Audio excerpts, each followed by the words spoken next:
So good afternoon, sir. We are the reporters. I am Carter V. Ambrosio. And I am Christian Benedict Salanga. I am Enzo Robles. I am Chris Robin Nilova. And I'm Michael Nerds Kajito. So we're gonna talk about the renewable energy solar power. Have you ever wondered what is solar power for?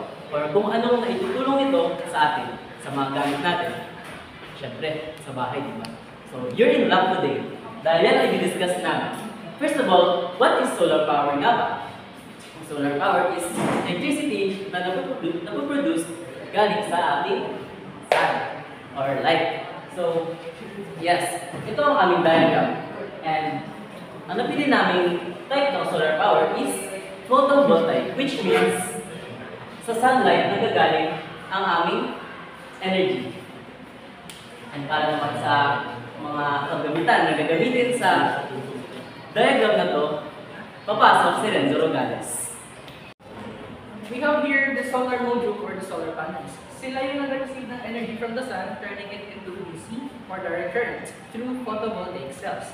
After that, it travels to a charge control which regulates the DC para hindi ma-damage yung battery or mag-overcharge. And to explain the battery, we have here Michael. So next is the battery. Battery has a lot of function in solar power. One of its main function is battery serves as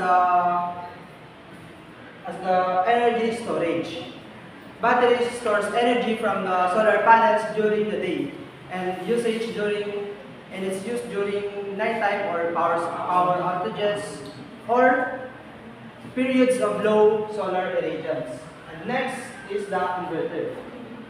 The function of the inverter is to convert direct current or DC power from solar panels to alternating current or AC power, synchronizing with the grid frequency. So next is we have the generator box or breaker box. So the generator box or breaker box, it distributes the AC load and at the same time it protects from short circuits or overload. So in case mo na may madetect na overload or short circuit sa inyong bahay, ang gagawin ko ng breaker box is i-shut off na yung power. So parang hindi po mag-spread sa buong bahay nyo yung short circuit. And para po hindi po mag-cause ng fire. So next is we have the generator. So from here, papasok na siya sa generator. So yun na po na conclude na natin lahat, explain na lahat kung yung paano na galing yung solar power. So we need to recap kung ano nangyari. So from the sun, kinuha niya yung sunlight into UV rays or heat. Papunta siya sa solar panel na convert niya into DC loads na pupunta siya sa charge control, which is i-maintain niya kung ano yung nakukuha niyang charge lang. Tapos pupunta siya sa battery para i-storage niya ang mga nakuha niyang DC na charge na energy. Next is, pagkatapos nun, pupunta na siya sa inverter, which is i-invert niya na sa AC para hindi masyadong malakas kasi malakas ang DC charge kasi sa AC charge. Next is, optional lang to, pag napunta siya sa inverter, pwede na siya maging AC loads, which is pupunta na siya sa bahay.